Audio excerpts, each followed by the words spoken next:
দেশে পরপর ট্রেন দুর্ঘটনা, সংসদে রেলমন্ত্রীর পদত্যাগের দাবিতে সড়ক বিরোধীরা, পাল্টা বিরোধীদের দিকে আক্রমণাত্মক ভঙ্গিতে মন্তব্য করেছেন রেলমন্ত্রী অশ্বিনী বৈষ্ণব। এই পরিস্থিতিতে ফের বাংলায় থমকালো দূরপাল্লার যাত্রীবাহী ট্রেনের চাকা। এবার ট্রেনের চাকা থেকে ধোঁয়া বের হওয়ার আগুনের আতঙ্ক ছড়িয়ে পড়ে যাত্রীদের মধ্যে।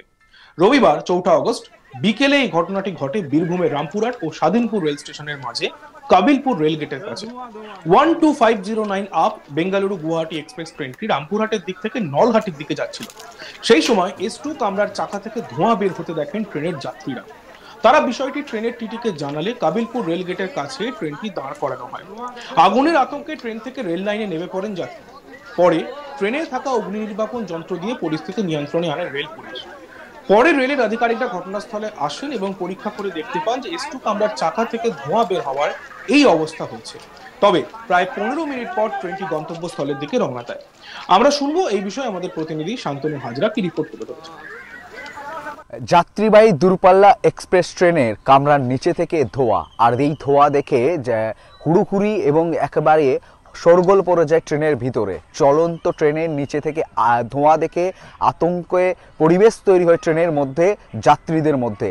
এই যাত্রীরা তৎপরতার সাথে রেল ইঞ্জিনকে খবর দেন এবং খবর দেওয়ার সাথে সাথে রামপুরহাট স্টেশন ও স্বাধীনপুর স্টেশনের মাঝামাঝি কাবিলপুর স্টেশনে কিন্তু চলন্ত ট্রেন কিন্তু থেমে যায়। থেমে যাওয়ার পর প্রায় 20 থেকে 25 মিনিট অপেক্ষা করে এবং ধোঁয়ার যে উৎস, সেই উৎস জানতে রেলের কর্তৃপক্ষের তরফ থেকে ছুটে আসে লোকজন। ছুটে আসার পর সেখান থেকে দেখা যায় যে একটি রেলের কামরার নিচে থেকে চাকা থেকে কিন্তু ধোঁয়া বেরোচ্ছে। তবে তখনও পর্যন্ত আগুনের কোনো চিহ্ন দেখতে পায়নি। তবুও তারা কিন্তু রীতিমতোভাবেই বারবার পর্যবেক্ষণ করেন ওই কামরাটি। একই সঙ্গে নিচের ইঞ্জিনের যে নিচে থেকে ধোঁয়া দেখতে পাওয়া যাচ্ছিল, সেই ধোঁয়াও কিন্তু পর্যবেক্ষণ করে এবং অগ্নি নির্বাপক যন্ত্র দিয়ে সেখানে কিন্তু বারবার স্প্রে করা হয়।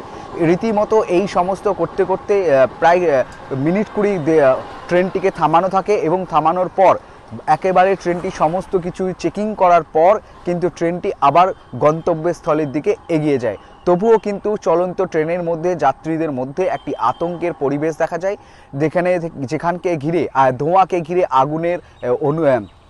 আগুনের অনুমান করা হয়েছিল। রীতিমতোই দেখা যাচ্ছে যে ভারতের প্রদেশ জুড়েই যে বিভিন্ন রেলেই কিন্তু দুর্ঘটনা ঘটছে, আর রেলের এই ছোট্টখাটো ঘটনা কিন্তু আরও মানুষের মধ্যে আতঙ্কের পরিবেশ তৈরি করেছে। রীতিমতোই দেখা গেল যে রামপুরহাট থেকে স্বাধীনপুর যাওয়া কাবিলপুর স্টেশনের সামনেই দুরন্ত এক্সপ্রেস যাত্রীবাহী ট্রেন কিন্তু দাঁড়িয়ে পড়ে এবং পর্যবেক্ষণ করার পর ট্রেনটিকে আবার গন্তব্যস্থলে রওনা দেওয়া হয়।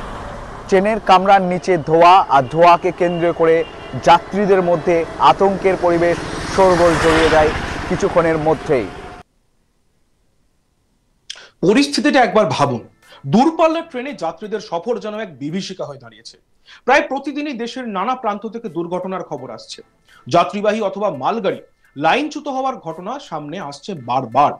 একের পর এক ট্রেন দুর্ঘটনা। তারপরেও কি সজাগ হবেন না রেলমন্ত্রী? উনি কি শুধু রিল বানাবেন আর আপলোড করবেন, আর পাল্লা দিয়ে বাড়বে একের পর এক মৃত্যুর সংখ্যা? মঙ্গলবার ভোর 3:45 নাগাদ ঝাড়খণ্ডের চক্রধরপুরের কাছে দুর্ঘটনার কবলে পড়ে হাওড়া থেকে মুম্বাইগামী হাওড়া CSMT এক্সপ্রেস। ঘটনায় 2 জন নিহত এবং কমপক্ষে এখনো পর্যন্ত 20 জন আহত হওয়ার খবর পাওয়া গিয়েছে। 2023 থেকে 2024 একের পর এক ট্রেন দুর্ঘটনা। প্রশ্ন উঠছে, আর কত প্রাণ গেলে হুঁশ ফিরবে? মোট কতগুলো ট্রেন দুর্ঘটনা হয়েছে তার হিসাব দেখলে চোখ কপালে ওঠার জোগাড়।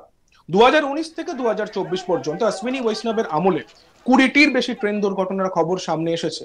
এর মধ্যে 2023-এ ছোট বড় মিলিয়ে মোট 17টি দুর্ঘটনা হয়। আমরা একবার দেখে নেব দুর্ঘটনার তালিকাগুলি।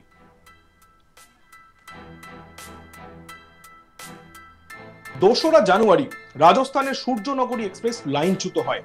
2রা জুন ওড়িশার বাহানাগাজ বাজার এলাকায় করমন্ডল এক্সপ্রেস দুর্ঘটনা। 4 জুন মেট্টুপালায়ামগামী নীলগিরি মাউন্টেন রেল দুর্ঘটনা।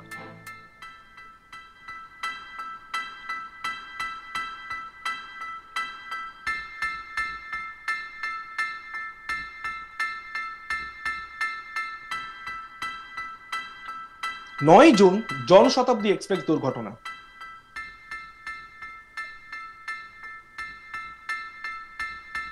22 June Chennai Mumbai Tiruvallur local train দুর্ঘটনা।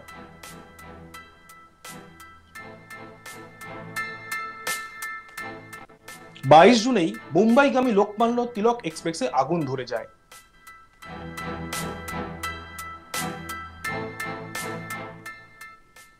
25 জুন বাঁকুড়ার ওন্দা গ্রামে দুটি মালগাড়ির ধাক্কা লাগে।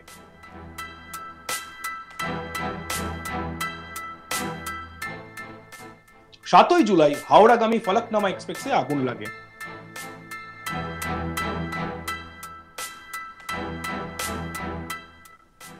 26 অগস্ট লখনৌ রামেশ্বরম ভারত গৌরব ট্রেনে আগুন লাগে।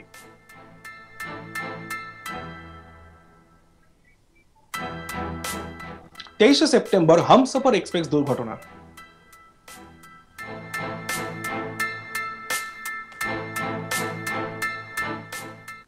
11 অক্টোবর বিহারের বক্সারে দুর্ঘটনায় পড়ে Anand Vihar Kamakhya North East express.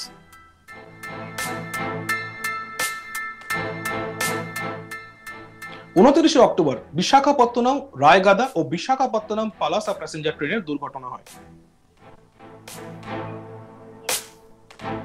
15 November উত্তরপ্রদেশে দিল্লি দারভাঙ্গা সুপারফাস্টে আগুন লাগে। এবার আমরা দেখে নেব 2024 ঘটে যাওয়া বড় কিছু ট্রেন দুর্ঘটনা। 17 জুন পশ্চিমবঙ্গে কাঞ্চনজঙ্ঘা এক্সপ্রেসের দুর্ঘটনা ঘটে।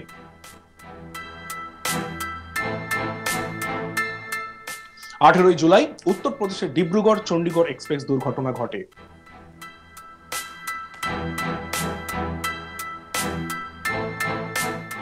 30 জুলাই হাওড়া থেকে মুম্বাইগামী সিএমএমটি এক্সপ্রেস দুর্ঘটনা ঘটে।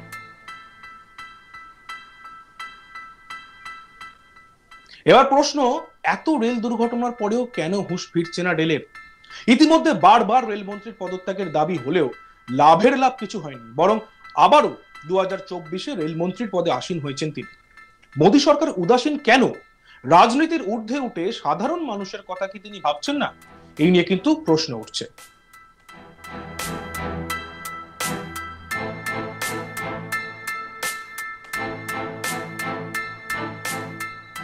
প্রসঙ্গত, মুম্বাইগামী হাওড়া সিএসএমটি এক্সপ্রেস যে 18টি কামরা বেলাইন হয়েছে তার মধ্যে কিন্তু 16টি যাত্রীবাহী কামরা ছিল। মানে বুঝতে পারছেন ঠিক কতটা ভয়াবহ দুর্ঘটনা ঘটেছিল।